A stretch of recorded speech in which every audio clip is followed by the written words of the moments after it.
very tumultuous year, to say the least, for these students. And I'm very, very pleased that we have three people here that are going to discuss that with you. We have Luis Coloca from CWI, who's going to be presenting, Thomas Puka from CWI as well, and Brandy Harris. She is, I'm going to let her introduce herself. She's a law student with Concordia University and also connected with the Community Council of Idaho. So I'm very excited for all these people, and Luis, I'm going to let you take it away. Thank you.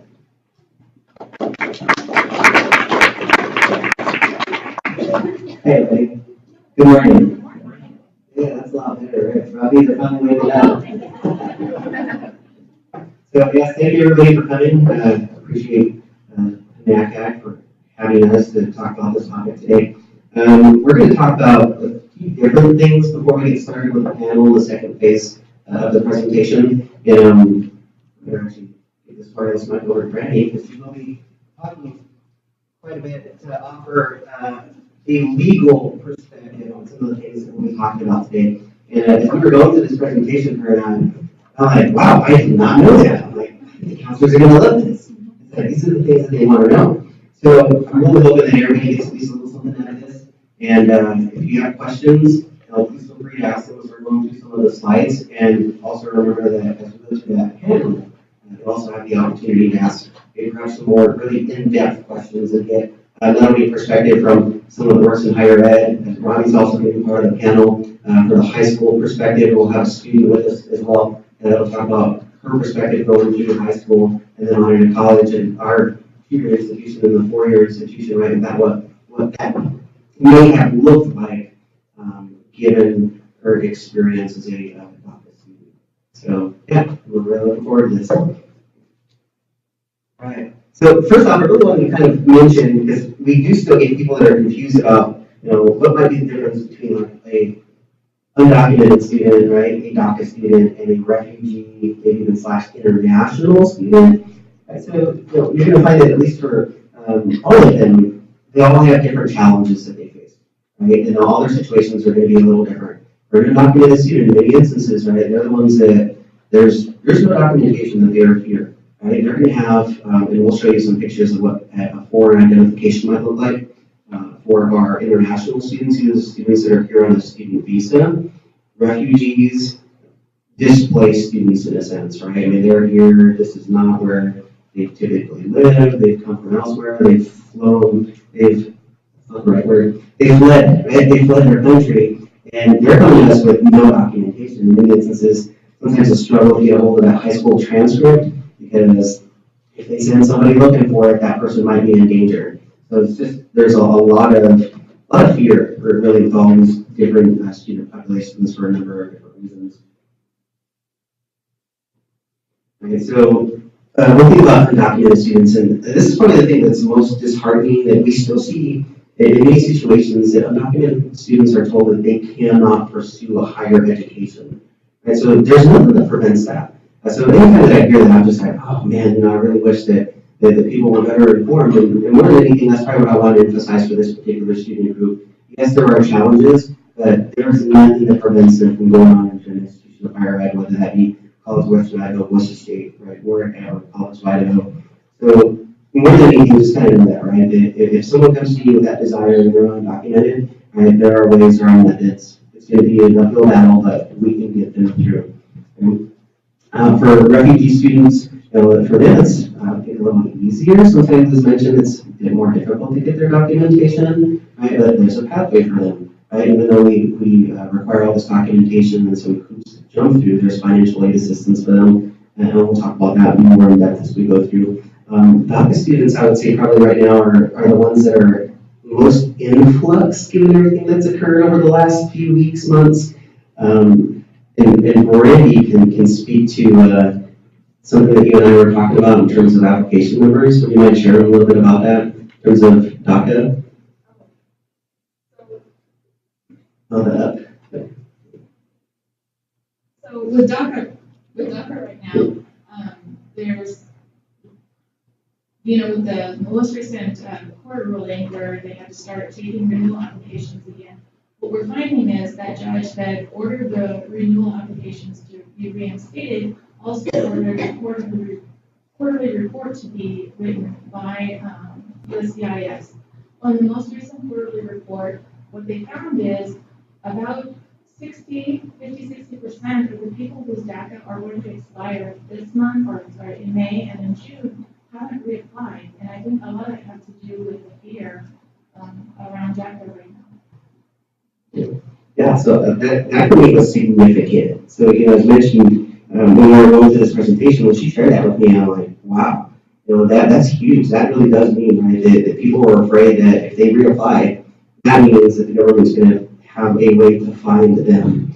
And as her and I were talking more in depth, like some of the things that she was sharing with me was that given that she works directly with a lot of these students to help them go through the application process, right, they would use family members' addresses, they would use just like, they did not want to reveal where they live. And any ideas why that might be? Deportation is one, but deportation for who? Right? Their parents. Their parents, because in many instances, their parents are probably undocumented, right? And they don't want to, experience that. They don't want they don't want their parents to be sent off somewhere. So it's just something always going to keep in mind, right? That that the fear is very real, and I think for most of you, right? So I wanted to just interject. So another case that hasn't really gotten a lot of media attention is Precedent Maryland versus the Department of Homeland Security. In that case, the judge ordered a preliminary injunction that said that USCIS cannot use DACA information for deportation purposes. So I hope that you guys can share that information now that that injunction is currently in place. So anybody who does submit their DACA renewals and hopefully initial applications that might get to start again in 90 days, that information is prohibited by a court order from being shared for deportation purposes. That's one of those things I'm like, oh, the counselors would love to know that. So, at least in terms of my perspective, really where I come into this situation at CWI in many instances has to do with residency and determining residency for students. Let's see, here we go. Right, so this I think is probably very relevant to you all as counselors, something that's changed within the last year here in Idaho. What makes a student a non-resident student, right? What's that definition? So I pulled this from the State Board website that talks a little bit about a few different categories. Right? So really, if you're not an Idaho resident, if you are that second category, there's more for our students that are here as international students, perhaps students that are being funded by, like we used to have a significant Saudi population that were receiving funding from the Saudi government to attend classes here in Idaho or another institution nationwide. So that those students are not residents. And then that last category there on the right-hand side, right? This is really that key category that has made it possible for DACA students to be considered in-state residents. This particular definition used to say legal presence. Legal is different than lawful presence. So because it now says lawful, that means that it's a DACA student, we can't consider them as residents when it comes to tuition purposes. And all of the different categories that they can qualify for. Right? For any of you that have seen the paper, that common paper application for admissions, you saw all of these on the back page, right? And maybe a few more. At least I can't necessarily speak to the other institutions of higher education, but I can say that at least a great majority of our high school students in particular qualified under secondary student, high school student, especially now the state has made it very easy for us with the direct admissions application, right? That if we see that direct admissions application, we know that student's going to be an Idaho high school graduate, right? Which basically means they're in-state. And obviously we need to verify that with final high school transcript and perhaps a bit of other information, but for the most part, that usually means they're a resident.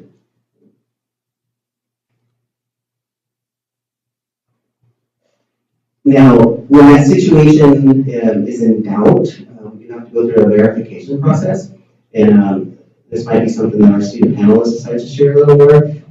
When into that phase of the presentation. But I really wanted to Brandy kind of talk about some of the things on the right-hand side, right? You see that a student can have 5 of the following. I think there are a lot of misconceptions in this particular area of what a student that is either undocumented or DACA can or cannot obtain. So as we were going through this, I thought that she had a valuable perspective that she could share. So a lot of people think that a person that's undocumented can't do a lot of those things, including owning a residence or registering or paying for taxes. With an ITIN, which is a tax ID number, you can actually do pretty much all of those things. A lot of institutions use them kind of like social security numbers, even though they're only meant for tax purposes. Other institutions still use them. So you can lease a residence or lease a vehicle. You can pay taxes, which is what the purpose of the ITIN was for. You can't obviously register to vote, but you can, maybe not an Idaho driver's license, but you can get a driver's license sometimes in other states. You can definitely get bank accounts. And then you can rent houses, rent apartments, depending on the owner of that business. So I might have missed something, but where does that ITIN come from? So the government wants their money, obviously, and so whether somebody's here undocumented or not, they created a way through statute that allows people to pay taxes. So you can, if you file taxes, whether you're self-employed or maybe you're using some other documentation, you file taxes initially with an ITIN application, and then sometime later, and some type of identification, you can send your passport, or if you're from Mexico, you can send your Mexico consular, and they'll give you the ITIN number. And then it's good for a set period of time, and then you have to renew it if you want to do this process. But it's free. There's no cost for applying for an ITIN.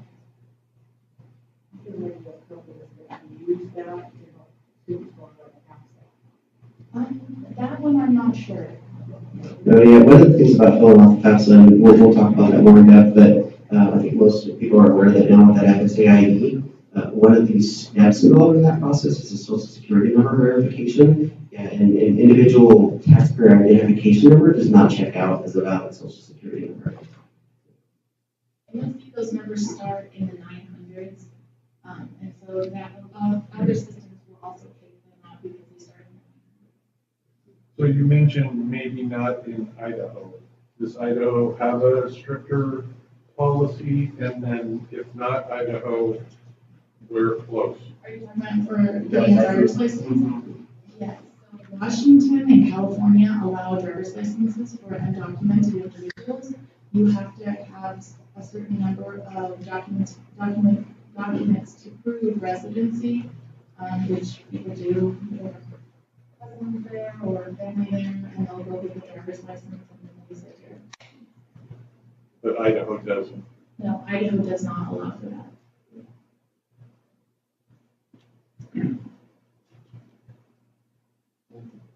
And just a visual reminder, right, of what that difference might mean of being an in-state versus an out-of-state resident when it comes to tuition purposes. So I can pull up our friends here at Boise State, so you can see that difference, and also the difference at CWI. So yeah, it's pretty much double, almost more than double in some instances. So really, anything that we can do to try to get that student in-state residency, right, we'll do it. The documentation is there.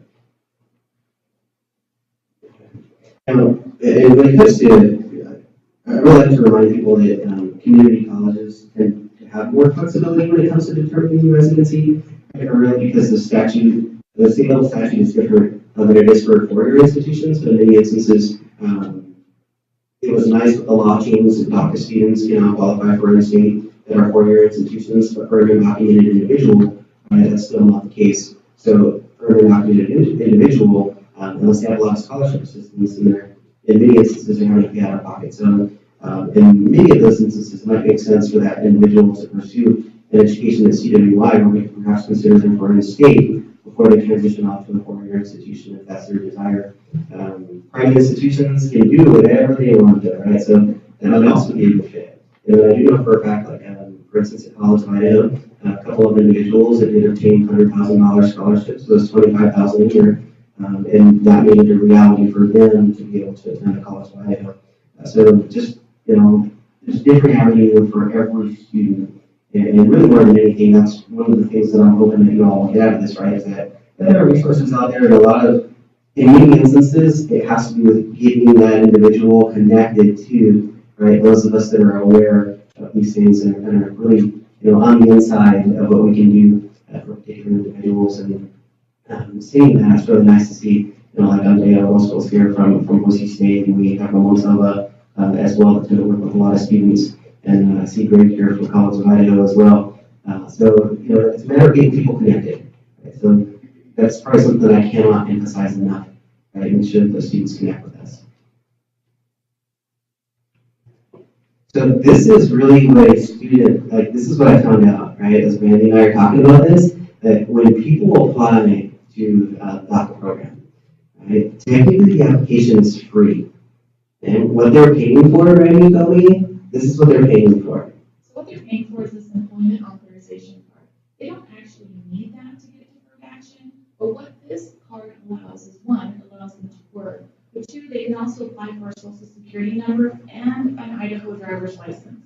Now, the Idaho driver's license is tied directly to this employment authorization card, so when this card expires, so does their driver's license. And that's what costs $495 every 2 years for them to renew.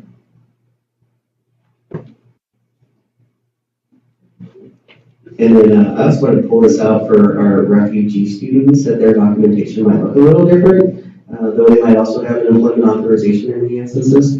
Now, Randy, would you be able to share as well how this particular documentation, 994, might be changing here in the very near future? I've seen the design 994s also as a stamp on the passport, so you might not always see the little cardboard piece of paper that's easily lost. You can also access the record on this through the CBP website. So CBP is the Customs and Border Patrol. And they have a website that with the passport number, you can actually look up this information.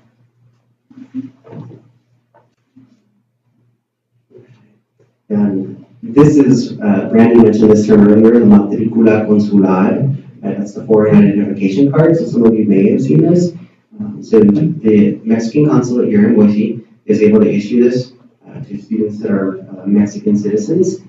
So this is something that we encourage all individuals so that they have some form of identification on them, something for them to obtain. In addition, we also do accept the Mexican passport as a form of identification on our campus. And seeing as we do have a few individuals from Boise State here, is that something that you accept as well as a form of official ID? The Matricula Consular of the Mexican passport? Okay. Great. Okay. Thanks, Andrea. And this is probably the most important portion, right, when it comes to these students pursuing a higher education. What type of financial assistance might there be available? So DACA students are not eligible for federal financial aid. And you'll find that in some states they are eligible for maybe state aid, never federal aid, but perhaps state aid. We do have an individual that works for CWI who came over from Washington State as an example. And Washington State University does have funding specifically for students that are DACA or perhaps undocumented. Now, here in the state of Idaho, right, that's not the case. In really many instances, we're having to rely on private funding, and scholarship funding. But refugees are refugees, individuals that are here on certain types of visas, and perhaps they fled their country because of violence. That's something to be aware of. Now, in terms of determining financial need for these students, I don't see anyone from Boise State's financial aid office here, but I do know that in many instances, the Boise State financial aid office will do a hand calculation, is what they call it. As typically, when you're filling out the FAFSA, you're filling out the FAFSA so that you can attain an EFC, right, the expected family contribution. So all the formula is written in the FAFSA. Now, for those students that are not eligible to fill it out, I know that the Boise State office, financial aid office, has collected the information on a piece of paper and then manually calculate that EFC. So we do something similar using our in-house financial impact calculator. So just kind of know that there are ways that we can establish financial need, I mean, outside of the formal FAFSA process. What do you do once you establish that financial?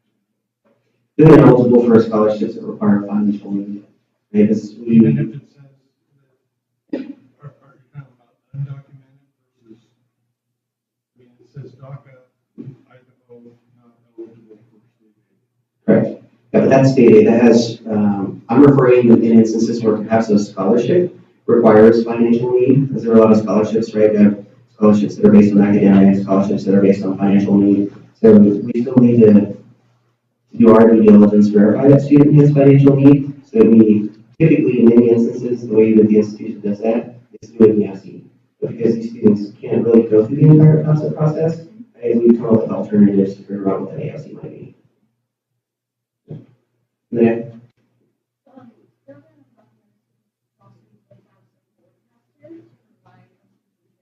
Information so they can have the EFC on file. They could also submit a regular FAFSA using zeros of their social security. Obviously, the student will not be receiving any of the benefits, but the institution will receive the equation necessary to apply for the EFC and determine any financial need for certain scholarships. That might be a follow-up question to you, I wonder. So I would wonder why we would need to do hand calculations considering that a student could do that. I guess I never thought to ask that question. So I'll ask that question, and I'll let people know.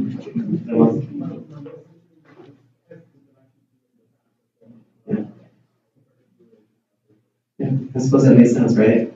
It's for the same reason they don't want to renew their DACA. Yeah. Yes. I understand there's private scholarships and you might administer those. But let's say Boise State, where they have a true blue scholarship or a gold level scholarship at Idaho, are those considered to be state aid or not in terms of what a student? I'm also.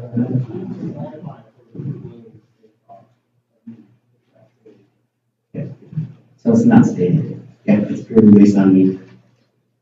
And I hadn't figured as much. I think that most, right, most institutional scholarships, a lot of those come from private funding and types of funding. So that really it's not state aid and it's not nearly as, the requirements aren't as stringent as if it was something that's come directly from the state. Yes.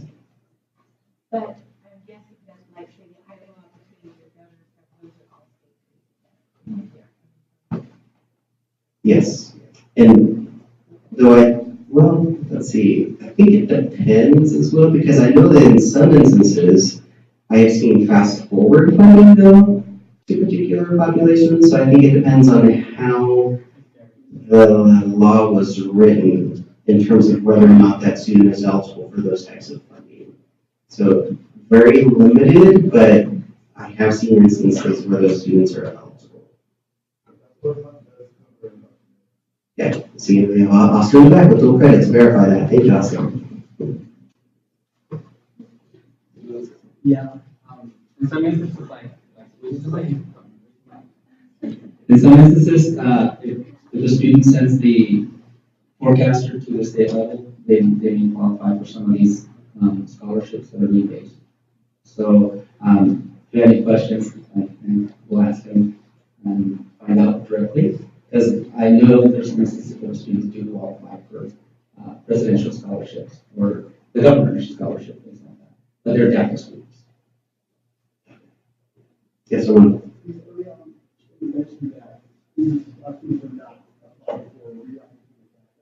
Yes.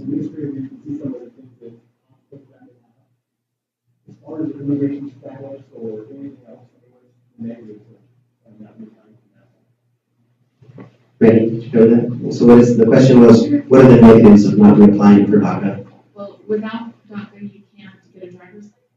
So then you're back to driving around without a driver's license. And if you get pulled over, law enforcement has the discretion to either arrest you, which then could initiate contact with ICE to come and arrest you and deport you, or they can just give you a misdemeanor ticket, but either way, those rack up a lot of costs.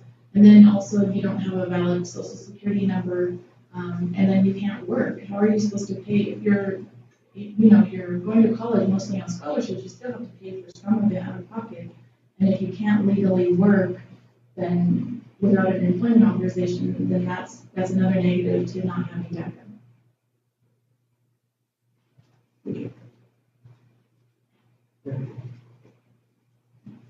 So, and that was just a reminder again, right, that refugees are eligible for federal financial aid. And in instances, they do have the documentation to be eligible to qualify for that. Though typically our financial aid office will require to verify this kind of stuff. So we do ask for, it could be the resident alien card, it could be the I-94, really just some sort of documentation that proves that student is here as a refugee. And over to Tomas to talk about the next few slides. Scholarships. When it comes down to scholarships, I visited schools the last 3 years. I have 5-7 schools depending on the year that I visit directly with students. And the DACA students typically don't ask questions. We have a large room. So I have that discussion about scholarships, opportunity, and financial aid. And many of them get told, yeah, you qualify for financial aid because they have a social. And ultimately, I either catch them later on and find out, oh, well, you're not eligible for financial aid, and it's very discouraging. But my goal is to catch them way before March or February, because I want to be able to give them the guidance and some scholarships that they're eligible for. It's unfortunate when I catch them in July, because by then there's very little to be had. So scholarships, they do get confused. So if you guys have questions whether they qualify for that or not, most of the students are not going to disclose that they're DACA. All I know is they're very proud. I have residency, I have a social, and I can work. So that's one thing that keep in mind whenever you're working with our students. Again, the scholarship depends on eligibility requirements. You got to make sure to look through them. Most of the ones that are nonprofit scholarships will immediately say it's for everyone, including DACA students. Very few have I seen that are for non-residents or undocumented, but it starts with DACA students. So there's quite a few of those out there. And our goal is to, on our website, have, under Latinx website, is to have those scholarships tied in within our financial aid office so students can access those, and your students can access those. And if you guys have questions, which ones they are, we'll be more than happy to share that with you guys. I think it's really important. Getting them in early in the fall is when we want to have that information to the students, because it's really tedious scholarships whenever you're putting them together. Again, by state, it depends on which state you're in regarding which scholarship you have. So, we're going to say we have the national scholarships that we work with. We want to we research all these to ensure that if a student's going to apply for a scholarship, they don't get asked for money. If you have to pay for a scholarship, definitely question that. If you have to pay for the scholarship, you probably run the wrong website. Here's a few that we posted about for national scholarships, and many of these we've seen the students basically apply for these scholarships. The Hispanic Scholarship Fund is one of the ones that goes back to when I had someone within my family that wasn't going to do it. And I told him, hey, if I do it, do I get a little cut for that? And they're like, sure. So I helped them organize it, had them write an essay, and I reviewed it, and they got a little bit of money off of that, and guess what? I didn't get my pick. So, but I like helping my students because I used to keep track on 12, 13, 14 students and do a tally on how much money they got. And as we put all these together, I was like, oh wow, we're $350,000, we're at $400,000. And that's what I want. I want to make it easier for our students to be able to then go on to college and get this opportunity, because it's already hard enough for most of us that are getting Pell Grant. Just imagine starting minus $5,900 and then trying to go to all these institutions where that's where their dreams are at. So, again, the Mexican American Legal Defense, Educators for Federal Considerations, these are all basically the scholarships that can be put on your website, and they're very credible. The local scholarships, again, we always get started really, really early, and there's Oscar Hernandez. He and I worked really hard in the valley to make sure all these scholarships are out on our students' hands. Many of them like, do I have to go to your school? And I said, no. You can go pretty much anywhere for these scholarships. So if you're going to go U of I, let's do it. If you're going to go to Boise State, or we're going to go wherever you want to go, these scholarships are going to be applicable to whatever school you plan to attend. Many of them I ended up losing them to other schools, but I was very proud because at that point, if I lost them to those schools, if they got the biggest scholarships from Pell Grant all the way through was about $15,900 on one of my families. And they wanted to come to our school, College of Western Idaho, and they ended up coming to Boise State University. And then the other student got about $15,700, brother and sister, and they ended up where? Boise State University. So, but we're out in the community, really, we're working for the student. I'm working for the student. I'm a community college rep who basically my whole goal is to get you anywhere you need to go to. So if you get the money to go to Boise State, then great. If you get the money to come to our school, great. If they decide, we help them. I go really, really early on in the year and start talking about these. Many of them don't have the application open, but I like to look back at the previous application so that they start writing their essays, because later on, early in the spring semester, they're so busy. They're really, really busy. 2 years ago, I had students in my office for 2 hours, 1 hour at a time, working on scholarships, working on essays, coming in at 5 o'clock, and hey, let's work from 5 to 6, and just reviewing essays, because to me it's really important that they are able to express themselves in the scholarships, because most of us don't want to talk about ourselves, so that's not what we should do. And again, if you guys want to take a quick look at these, if not, you guys can email us and we'll quickly send you the information directly. They were kind of helping on, right? And so, I'm sure that you all do this, right? But I think it'd be good for me to hear it, especially all your high school counselors. How much do you emphasize for all these scholarship essays that your students write, that they have somebody else review it? Right? I see a lot of head nodding, right? You're like, yeah, but they don't do it. Right? I served on the Idaho Latino Scholarship Foundation board for about 3 years, and oh gosh, it was, and this is what I tell the students that I work with as well, that first cut, it was always the easiest, and usually that first cut was about 50%. There go half the essays because it was not a well-written essay, right? It's like random scattered thoughts, and even just a mess up between where the capital is supposed to be and no punctuation, a bunch of run-ons. It's just like, I don't know if we can do enough work in terms of emphasizing how important and critical it is. So really just a friendly reminder.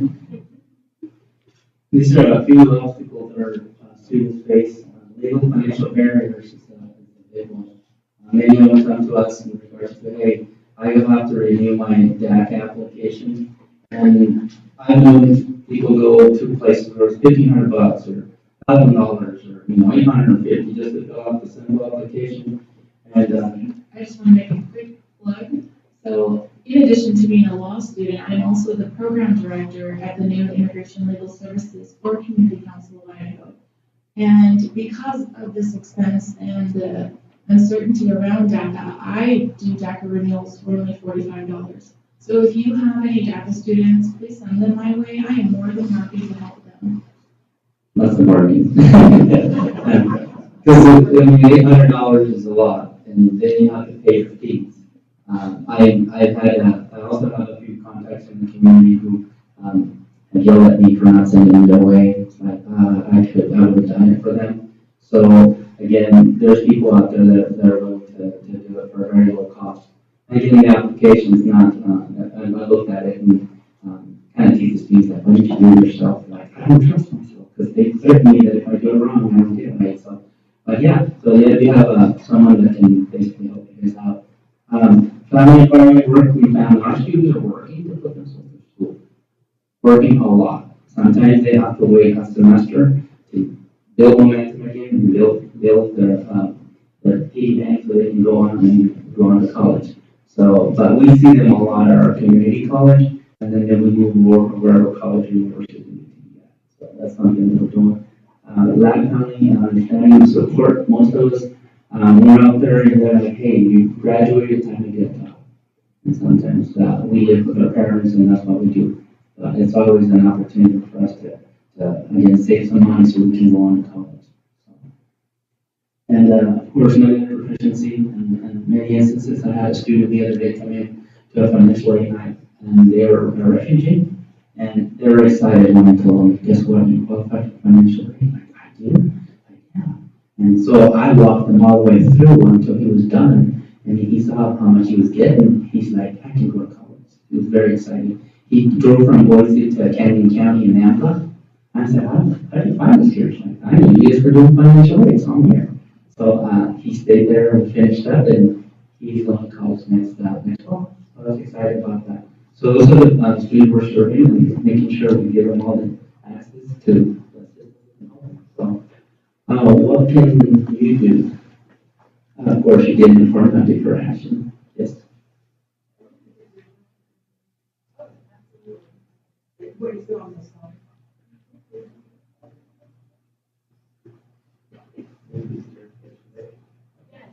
Yes.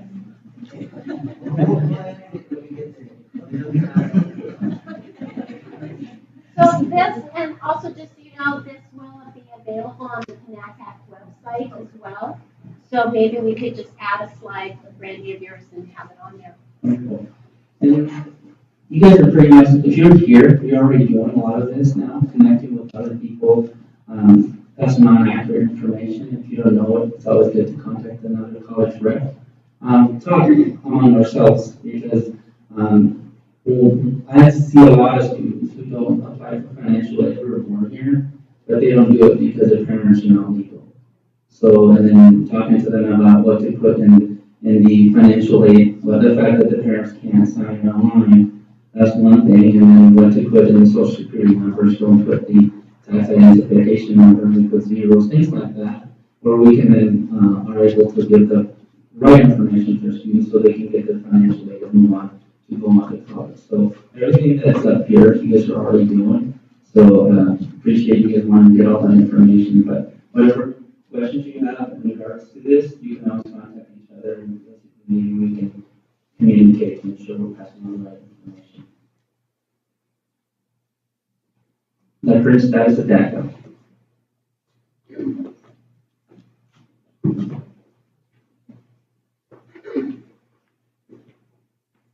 So, as I mentioned earlier, there was a court case, it's been a couple months, where, well, as you guys know, DACA was canceled by the Trump administration in September 5th.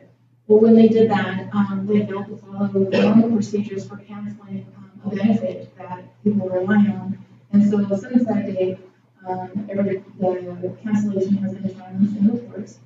Fortunately, a Ninth Circuit judge decided that the administration's determination that DACA was illegal was improper because that's the job of the judiciary and not of the executive branch. And so therefore, he reinstated the DACA renewals. So that's been great. But then, just last week, we have another judge who also said that he didn't understand why they were saying that the program was illegal. And he gave, as I mentioned, the Trump administration 90 days to prove that DACA is illegal. And if they can't, which I don't feel that they'll be able to, then they'll be able to do DACA initial applications again. So right now, the only people that can submit applications are the people who already have DACA. Even if it's expired, as long as it hasn't been expired for more than a year, they can still submit their renewals. And some people are submitting their renewals in advance. So it used to be you couldn't reapply until 90 days before the expiration of your DACA. You can reapply at any point now. The only difference is that you'll end up with less time on the back end But with the way the program is right now, sometimes that might be a benefit just to make sure that you continue to have it. Because it would, even if they are able to cancel the program outright, you would still have your DACA until its expiration. So we have 90 days to find out what the courts are going to do. Of course, all of these things are being challenged by the government, all of these decisions. And it's probably going to be in the fall when these cases go to the Supreme Court. And then we'll know for sure whether or not DACA is illegal. But it's looking like, with all the courts, that DACA is not illegal. They said DAPA, the other version of it would be made to help the parents of DACA students. In a Texas court decision, that court said that one was illegal, but that was because it provided a benefit to the parents of these undocumented students, which wasn't something that Congress allowed. There's already a path for parents of these students to be legalized. And by providing the DACA, it was kind of a workaround, and the judiciary didn't like that. But in DACA, there's always been deferred action. There's always been something available that the government can provide. It's been discretionary. It's never been applied so broadly as it is with the DACA program, but it's in statute. There is a law for it that allows for it. So, do you guys have any questions about DACA? So going to that point, the idea then of deferred action, is that based upon that was in the law prior to the Obama administration developing this? Was that deferred action based on employment or what? No, it's discretionary. So the government looks at various factors, whether it's in the interest of the nation or for family unity. The government is able to determine whether or not, in their discretion, they can defer any type of removal action against that person. But usually it's applied individually, but in this case, the Obama administration applied it wrongly. Thank you. In Arizona. We have a request to use the mic for questions. Didn't Arizona just recently say that DACA students actually are treated as will pay out-of-state tuition? Did I hear that correctly? As from what I understand, Just like last week or a couple weeks I haven't ago? read on that case briefly, but that was an Arizona decision. But other states do that as well.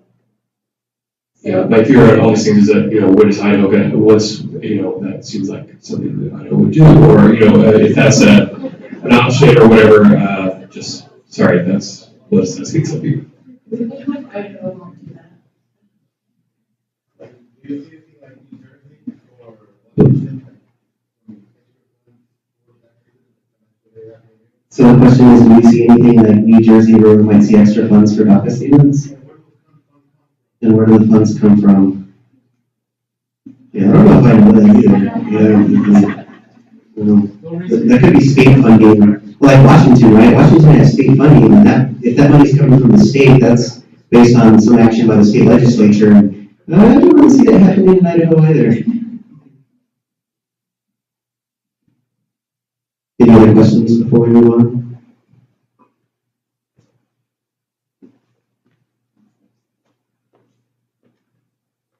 So a little bit of what we do on our campus, just to share what we're doing as a resource for students that may qualify for some assistance. Once we have the Presidential Ambassador Scholarships, the students can qualify for that. That usually in our school will open in June. I'm hoping to open it a little earlier. So our students can qualify for that. Navegando Mentoring Scholarships is the first year we started an mentoring program through Latinx coordinators on our campus. We began this training in the spring. We're hoping that our students are ready to be mentors in the fall of this upcoming year to all our new incoming students. We see that we're making the efforts to bring our students to our campus, but what are we doing for retention? So we're focusing not just on recruitment, but retention. And that's something that we just started this year. This is the first year we're having mentors going. The dual credit scholarship, again, our students qualify for that. So upon them graduating, they can apply for that. And today, the deadline for the scholarship unless they keep it open, but I believe today's the deadline. So it's $1,000 scholarship that students can qualify. Developing a talent scholarship fund. This is a scholarship where we get matching funds from the Mexican consulate. So the students' parents as a residency or as Mexican descent, then we're be able to offer that opportunity to someone who can prove that they're from families from Mexico. The student hourly work for DACA students is also there, resource for our students. Free transit, no admissions process for no admissions application for students, and in-state tuition at this time. Hopefully that won't change. So, another thing too, this is that slide that you saw earlier is a small representation, right, of the different things that all the college campuses are doing. Because, I'm sure if we were to have Oyster State up here, we could talk about some of the things that Francisco's doing, the Multicultural Center, the Casita de Pantla, and all these other opportunities that the student has on campus. So, again, really, I don't think I can emphasize enough, right, how important it is, even more so for these individuals, to get them connected with that college representative. And then we can be that middle ground person, right, the liaison that's going to help connect them to other parts of the college community, that's going to help get them through, not just when it comes to anything that might be a scholarship or some sort of employment opportunity on campus, but also that student support system is probably going to be the most important. So once our students hit our campus, these are the different opportunities that we have around the CWA bilingual events. One, we have a one-on-one meeting with the Latinx counselors, making sure that we welcome our students. We have FAFSA nights in Spanish. We had 3 and 3 in the fall and the spring. We have parent and student orientation. That's something that's going to be we're putting together. Student graduation that we had this last Friday. It was an amazing event for our students and the parents. Some of these students started their education years ago, and now they're graduating. Their parents are there, and we had 21 students there, 23 had RSVP, so that's pretty good with families. We were kind of excited for one family, about 15 family members. We built the all the students and the parents, and really emotional event for our students. We're hoping that next year, already asked police about how much money they're going to give us for the next event. So we'll have a bigger room, at least 50 people, and have them there as a celebration of the hard work and dedication that our students have had to endure.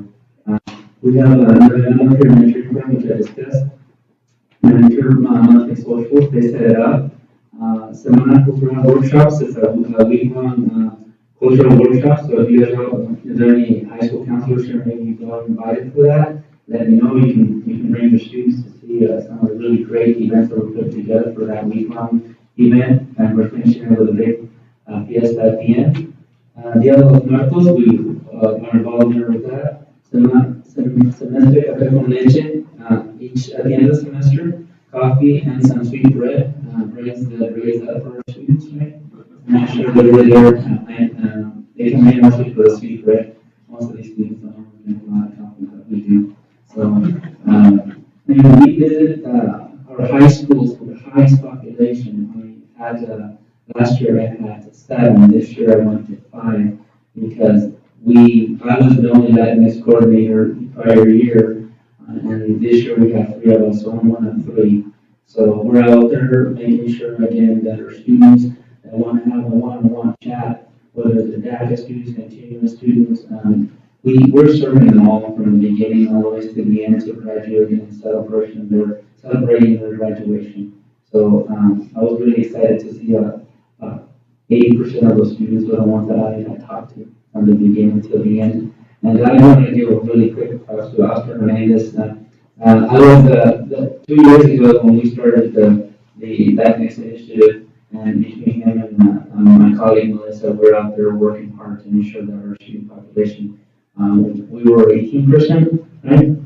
And so, again, it was not just my doing, it was our hard work and dedication to what we do. So, again, Again, very briefly, this is some of the things that we do, but I really like to think that every college campus does things differently and does other things. So you would not be aware that for many years, there were people in the community that I thought I was a College of Idaho graduate because I was so involved. At the time, it was called the Albertson Latino Americano Students, the ALAS organization. I was actually their vice president, even though I was a Boise State student. So it goes to show, right? Like, they even drew me in, and I wasn't even on their campus. So we all do things differently, ways the students can get involved. So just make sure that they are connecting with us.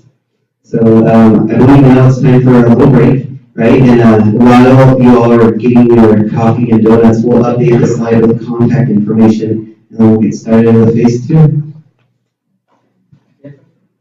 Right, yes.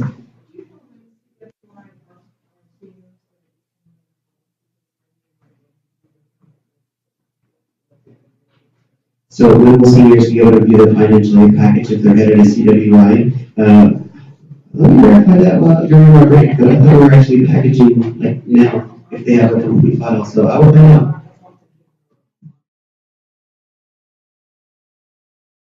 Okay. So please go ahead, Brandy. Okay, so so DACA was the result of during President Obama's administration, they worked really hard to try to pass what's called a DREAM Act, which would be a statute that allowed for some type of legalization for children who were brought here illegally by their parents. So those children had no say as to whether or not they wanted to come here illegally. And so they were in a predicament where some of them were here since they were 6 months old. And for all intents and purposes, the United States is their country. That's all they've ever known. They've never been to their native country. They don't know anything about it. Some of them don't even speak their native language. Unfortunately, the DREAM Act wasn't passed. And so Obama, knowing that there was this deferred action in the statute, he, in 2012, created the DACA program through executive order. So in order to be eligible for DACA, it's actually a pretty intense process. Not just everybody can be eligible. You had to have been 15 and under 31 as of June 15th of 2012. You had to be under 16 when you came to the U.S. You had to be living in the U.S. continuously since June 15 of 2007. You had to have been physically present in the U.S. since June 15, 2012, when this program started. You also had to have been in school or graduated, or if you were able to get into the military, honorably discharged. You can't have felony convictions or 3 or more misdemeanors, and you can't be a threat to national security or public safety. So that's a lot of stuff, because to be continuously present, you have to prove that you're here every single day. Well, if you're 5 years old and you haven't even started kindergarten, how do you prove that?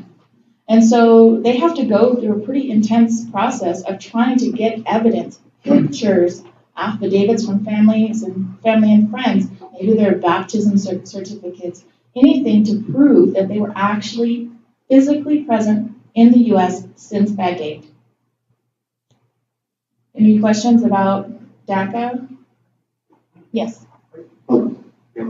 I'm going to run around with the mic so that people on cam hear what's going on. How many different countries, different nationalities are represented by DACA students? I don't have statistics, but I know that a lot of people think that only Mexicans get DACA, and that's not true. There are a lot of people who were brought here, maybe they were brought here legally, like via a tourist visa or something like that, and they overstayed their visa. And so then they are here unlawfully, and they've been unlawfully sent, meeting all this criteria, and so then they would be able to get DACA as well. And this might be a very silly question, but we're all in this room to ask silly questions. Is there currently a citizen track for DACA students? No, the only way to get citizenship is, well, first you get a green card, then you get citizenship, is either through marriage, or for these students, since they once they turn 18, they start what's called unlawful presence. They start accruing unlawful presence, where every day that they're here without illegally, it counts against them. And once they've been here for more than a year, then they're barred from coming back if they leave for 10 years. And so you have to either marry a citizen or have some type of a family member who has documentation who's able to petition for you. Any other questions about that? No? How long is the process to get citizenship when you're eligible for it? So the question is, how long is the process for citizenship once you're eligible for it? So you can't jump from nothing to citizen. You have to jump from, well, unless you're in the military. So there is a way, if you are able to join the military, the one day after joining the military, as long as you report like you're supposed to, there is a fast track to citizenship, but that's a whole other thing. But normally the process is you obtain a green card, and then once you obtain the green card, depending on how you get it, if you get it through marriage, like you marry a U.S. citizen or a green card holder, a U.S. citizen, then you can apply to be a citizen after 3 years. But if you get it through any other family member, then it's 5 years. You have to have your green card for 5 years, and you have to prove that you were continuously present in the U.S. for 2.5 of those years. So people who go to their native country once they get their green card and they're gone, on many trips visiting family members they might not have seen for years, that ends up counting against them when they're trying to become a citizen. Now, as far as the process, it just depends. So if a green card holder is applying for his spouse, that's a little bit longer than a U.S. citizen applying for his spouse. So there's levels of priority, and if you are anything less than an immediate relative of the U.S. citizen, you have to wait until your priority date comes up before you're eligible for a visa.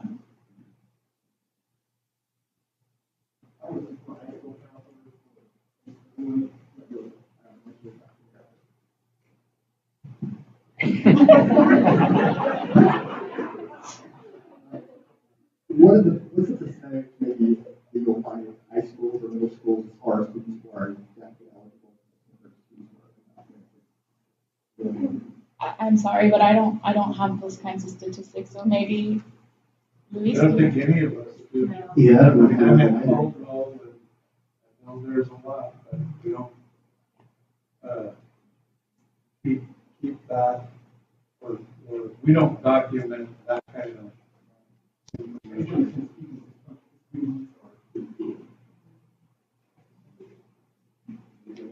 I'm sorry. I know I should know the answer to that. I could have sworn that I had seen that number somewhere, and I can't recall it off the top of my head. It was when I was doing some research. I put together a white paper for some of the things that we're doing on campus for that next initiative, and I know I came across that. But gosh, I'm sorry, I honestly can't recall. But it was in that same research that I found out that only 50% of Hispanics in Kane County in the ages of 24 and 36 had a high school education. So yeah, maybe those are some of the students that we're talking about. Just didn't really feel like it was worth it to go on. Yeah, yes. I know that here in the state of Idaho, there's about 3,100 students that have received DACA in the state of Idaho. And one of the things that I mentioned a little bit earlier is, so I traveled to the Magic Valley to meet with prospective students and families, and every single high school that I walk into, and I introduce myself as the coordinator for multicultural recruitment, and I break it down who are the students that I'm serving. Usually after the presentation, there's 1 or 2 students that will come up to me and say, I'm undocumented, I'm DACA, what are the resources, or what are the steps to get into college? And so I think that's also very helpful when you introduce, like, college recruiters to introduce yourself and say, we're here to help these groups of students, and then have them self-identify. More often than not they do, but about 3,100 here in the state of Idaho.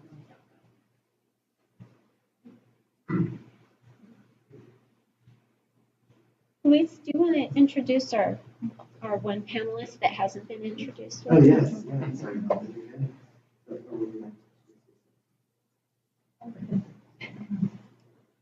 Hi everyone, my name's Paula Salas. I am a student at Boise State University and graduated from CWI just last spring.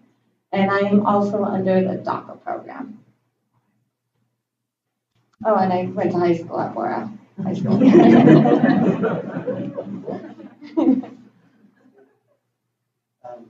I did overhear someone in the back as on the day I was sharing right, your experience, that somebody said they trust you.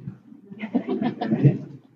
It's like, maybe, especially you being part of the panel of it, perhaps that's something that you can speak to as a high school student in particular, maybe as you were transitioning on into college, right? What role does trust have in disclosing that status, and what is it that the counselors can do to be able to encourage students to be able to disclose that information where perhaps they have the fear that it might lead to a negative consequence? Well, I graduated in 2004 high school, and back then I was undocumented, and I knew I was going to have a lot of obstacles going to college. So I did go to our career lady there, and I told her I'm undocumented, and she told me that it would be very hard for me to get into a university. But at the time, I was able to get into TVCC out in Caldwell, and I was able to get in there under a scholarship, and they paid my first year there. But it was hard because I had a lot of peers talking about how they were going to go to Boise State and other colleges, and I knew that I wasn't going to, it was going to be very hard for me. And going to her and telling her I was undocumented, I was really scared. I was scared that she was going to judge me or not help me. But thankfully she did, and I had other friends that were also undocumented, and so we all went, and in the end we all did go to TVCC where they helped us. So I'm trying to think how to phrase this. What do you think what can the counselors do to be more proactive with students in your situation? Think back to what would have made the difference. So you said that you had a group of friends, right? That you got the courage to do that and let your counselor know what your status was and what your intentions were. What do you think that the counselor can do so that students, maybe they're the ones that are going to the students and putting that in front of them, or they're the ones that are encouraging students that, hey, if you're in this situation, right? I think they could just talk to the students. From a young age, I was taught not to tell anyone about my immigration status. I learned that at the age of 10, that's when I found out I was undocumented. And my mother told me, you don't go around telling people that. So even through high school, I didn't really tell any of my friends unless they were undocumented like me. I think I told one of my friends, and that's only because she found out by accident. And then I told her, and she helped me too. But I think the counselors can just somehow slowly gain the students' trust and ask them. Like I said, at a young age, we're taught not to talk about immigration status for the fear of being deported. And I was brought here at the age of 2. This is my home. I've never been to Mexico. And so going to a country that I know nothing of, even though I have relatives there that I just talked to on the phone, I really don't know them. And so it's scary. It's scary to go somewhere new when America is your home and you have family and friends here and you know the language here. And yeah, it's just scary. And I think the counselors can, like I said, gain the students' trust so they can feel free and open to talk to them about their immigration status. Because it's really not that easy. So when you found out at the age of 10, what did that mean? Did you know what that meant? Well, I remember when I found out because I had a friend, we were on the school bus, I was at Jefferson Elementary at the time, and he told me that his uncle had gotten deported. And I looked at him, and I was like, what do you mean he got deported? He's like, oh, he didn't have papers. He went back to Mexico. I was like, oh. I got home, and I told my mom. I'm like, Mom, what does that mean? I don't get it. She sat me down, and she told me, we don't have papers. And I kept looking at her, I'm like, what do you mean? And then she told me, as you get older, you're not going to be able to get a driver's license. You'll probably be able to work, but it's going to be really, really hard, and it's going to be illegal. And you probably won't go to college. And I just looked at her, and I was like, I don't understand. And all she told me was, just don't tell anyone that you're undocumented. Because then that means we could get deported and go back to Mexico. And I knew I was from Mexico, I knew I was born there, but I didn't know that we had come here illegally until that day. And ever since that day, I just let my immigration status be closed, and whenever someone asks me, I would say, oh yeah, I'm from here. I have my papers because of the fear of being deported. So, Tomas, you go to five high schools, right? And so Tomas is one of our Latinx Student Services coordinators. He goes out and he holds office hours at different high schools around the valley. Tell me about some of the, perhaps the language that you use, the words, right? How do you, given your experience, right, how do you speak to students so that they know that you understand the situation if that is something that affects them, that they are undocumented or DACA?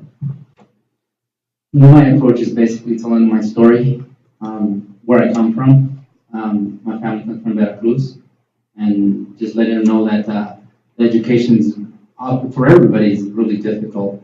And I laid the foundations because we don't go out there and ask for residency. The students self-disclose. So we talk about financial aid, whether they qualify for financial aid or not. And if the students do not qualify, this is where it's at. If you don't qualify for financial aid, there's other resources. That's the pipeline for me opening the conversation with my students. Because once then we're done with the presentation, many of them that are DACA students or have no status at all, stay afterwards and talk to me one-on-one because they don't self-disclose in front of their peers. So, and then I follow it up and then begin that foundation of helping them out, filling out the other scholarships that are, most of them are private scholarships, private funds. So they are eligible, every student's eligible, whether they're residents, citizens, or DACA. When some of them are non-residents also. So that's how I lay the foundations about trust. Tell them who I am. Once they know who I am, where I come from, and the difficult track that I've had for my own education, even with being a U.S. citizen, then it opens up the channels of communication between myself and the students and opens the trust. Robbie, as a high school counselor that's there every day, could you talk to your experience working with students in this situation and perhaps how the experience, the changing climate has changed your philosophy and your approach in terms of how you help these students and encourage them to be open about how you can better assist them?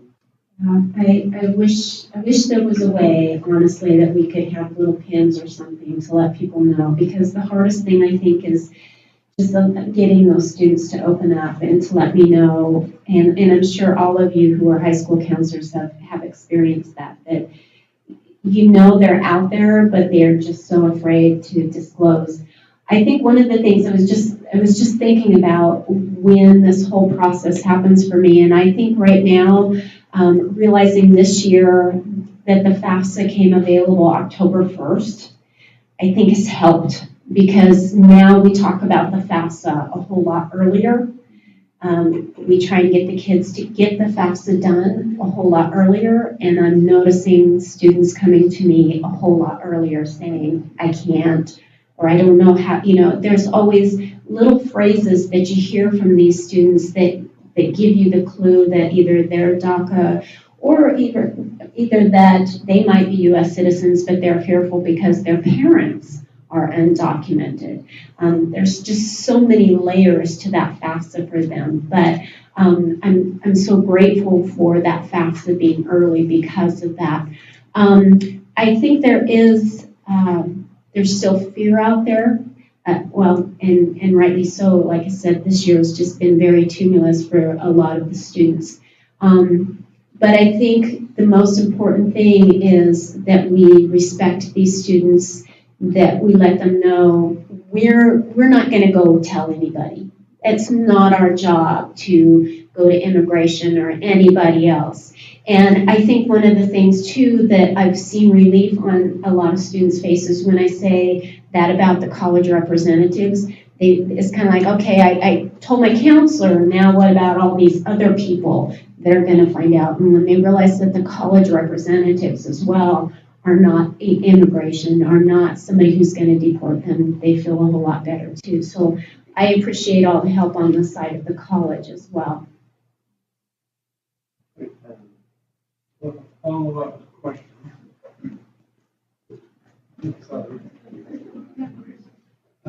When you're going out early in the senior year and you guys are making presentations to students, did you mention about DACA and undocumented in terms of the aspects of that and filling out the FAFSA and make yourself available? Or do you just not say anything? Because I know on one hand, it can make just students who've grown up in the U.S. feel uncomfortable, or and doesn't necessarily accomplish it. But I'm just interested in your perspective on that question.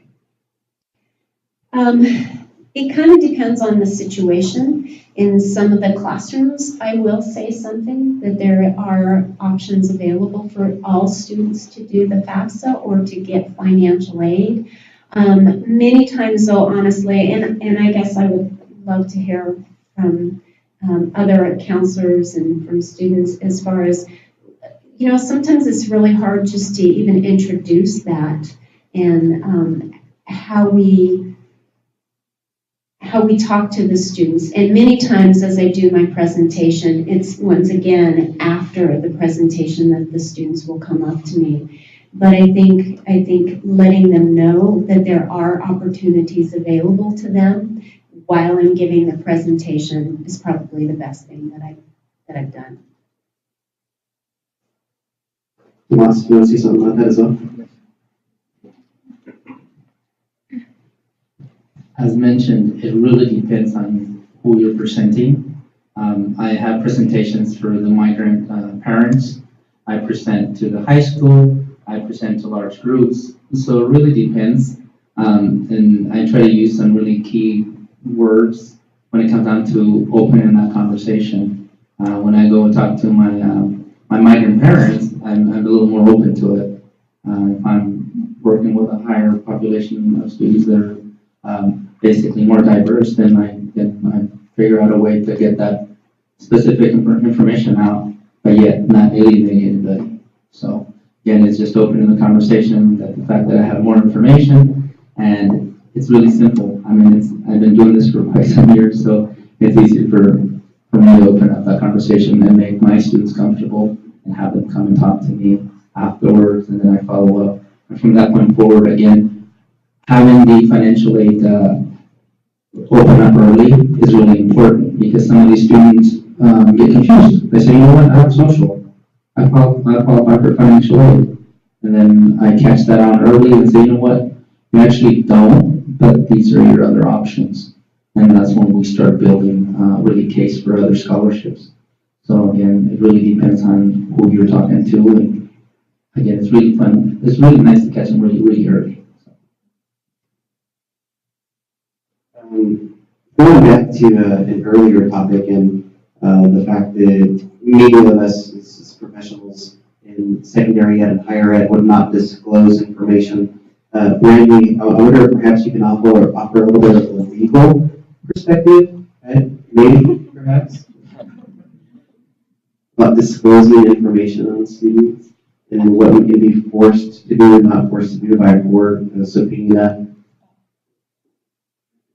As far as I know, the only way that they can obtain that information from you is through a court order, or if your organization opens their records up. So if most of your organizations aren't going to open up their records for immigration purposes, and getting a subpoena for that information, I think, would actually be rather difficult.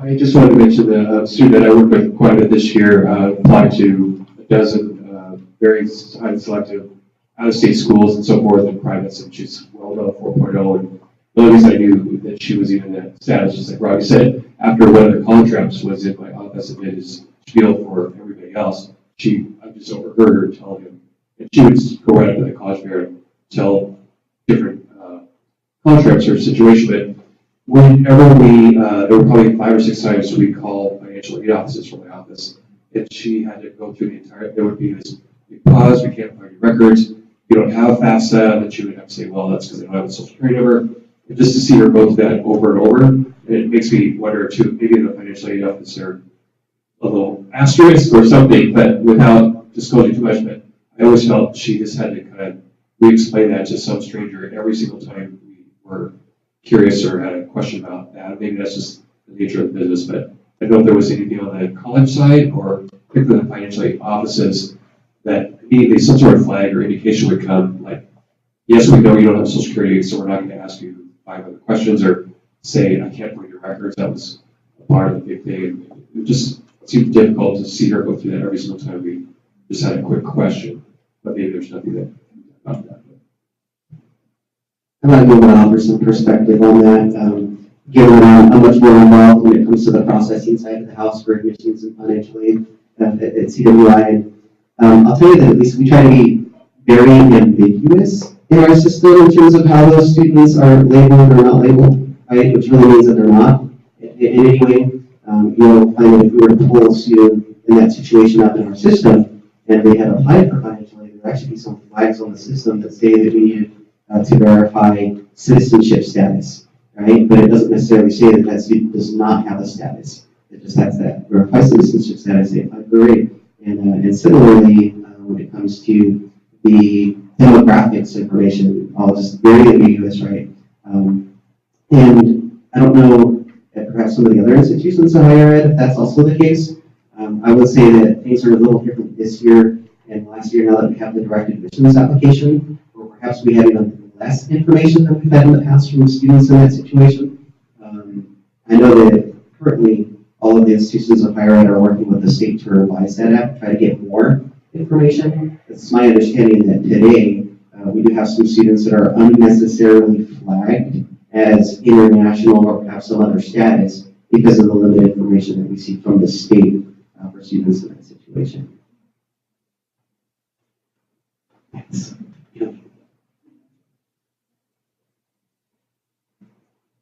I would also just add on to that for the college reps and the folks in the room, not so much a question but just a statement, that look through the information you're collecting, especially about DACA students. When we started hearing the coming down the pipeline that DACA was going to be ended, and then we heard the kind of rumors that admissions offices were going to be potentially investigated at large institutions for if they had racial discrimination against white students based on their application processes. We did a major sweep to figure out, what was kind of happening within our admissions processes.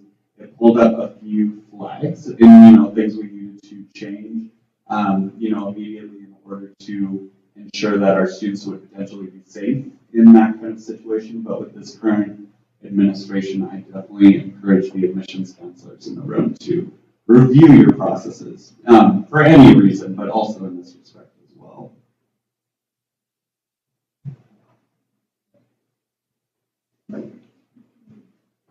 I know this is hosted by CWI, but my question is we're way over in Payette, and so a lot of the college reps that we have come in is just regular admission college reps, and then we will have migrant reps come in for the camp program and everything else.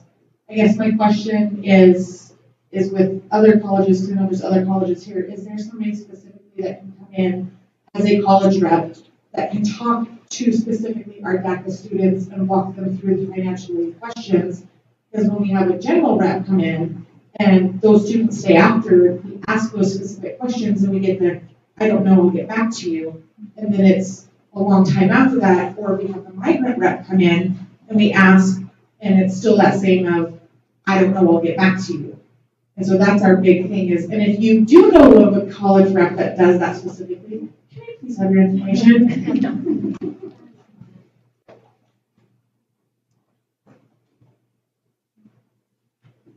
Okay, so I'm the college and career advisor at Windsor High. What I typically do is I reach out to the camp representatives for the institutions. Or I reach out to both, like for U of I reached out to Daisy and I reached out to Michelle. And so they both came down. And if I can get a camp representative to come with them, that way it's camp, multicultural, and general admissions. They typically try to have two, at least one out of the three. And it's typically the camp. We don't want a camp that's popular, but we don't ever really talk about exactly what question, which is a lot of our population. So camp reps don't talk about DACA. They don't touch on it, but it's, our kids are mostly, it's like, if they're not like that or whatever, they get discouraged because then they hear that, well, you're not eligible for financial aid. And then they immediately just, okay, whatever, and they check out or they turn around and walk out and then they are told there's other opportunities for you, but nothing's ever really gone more into detail about what opportunities are available to them. So that's perhaps some feedback for us as college representatives, right? That maybe we need to emphasize that more, talk a little bit more about even some of the resources that were given in the presentation. I just wanted to make a comment about the reps that have come to Columbia because they've been awesome at our FAFSA nights and have been able to help the students, including Trio, Maria. So I'm very grateful because the ones that have come to help us out have been very knowledgeable and very helpful.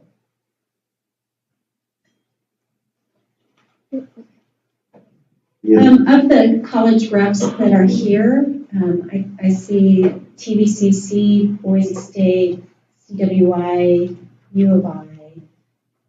I'm probably missing somebody. College of Idaho. Yeah, sorry, Rick. College of Idaho. Would you mind sharing who would be a person to contact? Like when a student comes to me at Capital, I'm always referring to Tomas.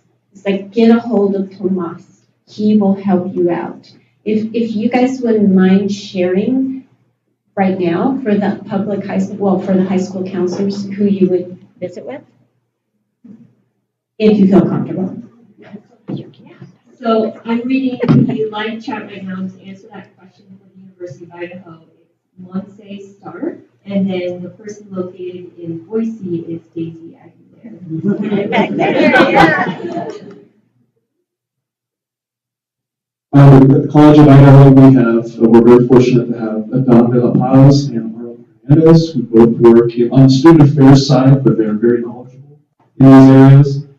So they would be, in addition to your admission counselor, they would be the two main people to reach out to. They're very involved with HYS and things too.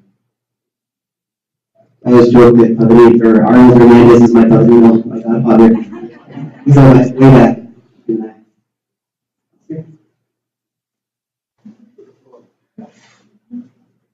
For us, I mean, we got Tomas, we got me. I transitioned to full credit, but I'm still willing to come out and help any student. I always have my flyers for scholarships, whatever they need. I have contact with Tomas and all the other LCCs, I've changed names, I don't know, LCCs.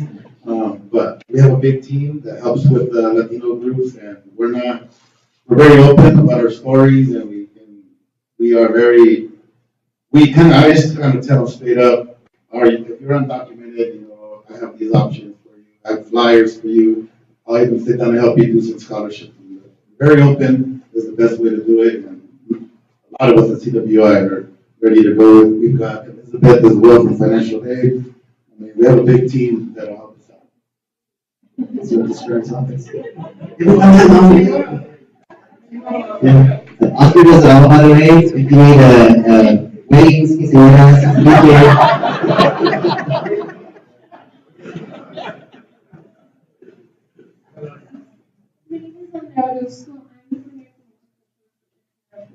State, and I do visit some specific high schools here in the Valley. If you have any questions, I'll definitely make sure to provide you a business card. Now here on campus, we also work very closely with the Boise State Latino Alumni Chapter to provide community members and community and families more information to support our DACA and Latino students, and then our student diversity and inclusion resources facility We also worked with all of our students here on campus and out in the community. Chase? Yeah.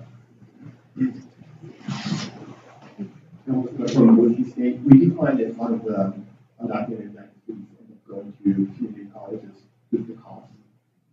And they transfer it to junior year at Boise State.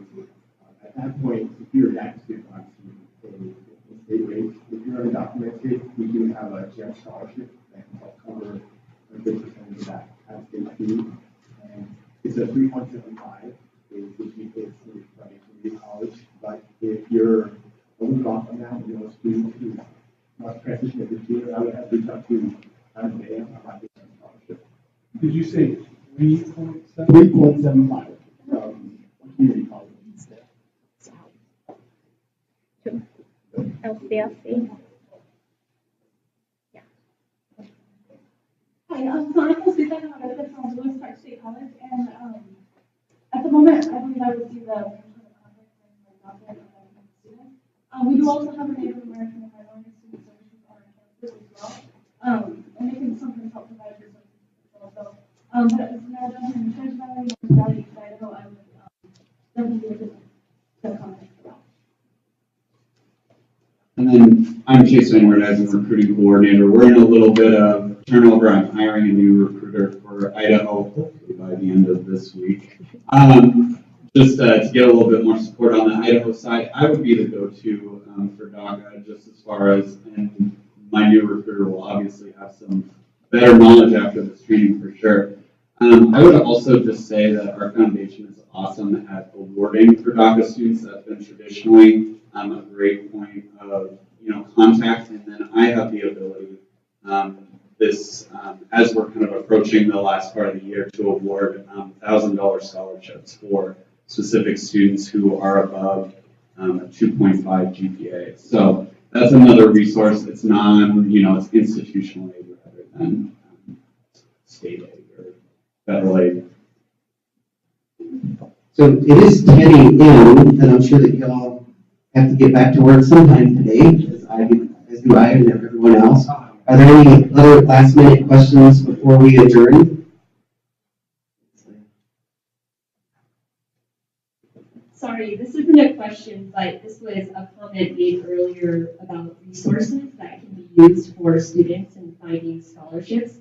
Maritza Rios from College of Southern Idaho had said a scholarship phone app that she uses is called Dreamers Roadmap, and it's for free, and it was actually created by a DACA student. And so this is where students can go to find some more awards. That's awesome, thank you. Dreamers Roadmap was the app. Are you good? You're good? Okay. So this is the conclusion of our DACA workshop. I want to thank all of you who were here. It shows absolute commitment to all of our students. And just to put in one last shameless plug, I want to encourage all of you to please look at PNACAC as an opportunity for you to connect. And please be watching your emails, be watching the website, because we will be doing more webinars, live streaming like this. That is one of our goals for PNACAC, is to get this information out to all of you. And I thank you very, very much for coming. I thank CWI, I thank Brandy, I forgot Paula. Thank you so very, very much. We appreciate all of you being here and all of the people who are online as well. Have a great day.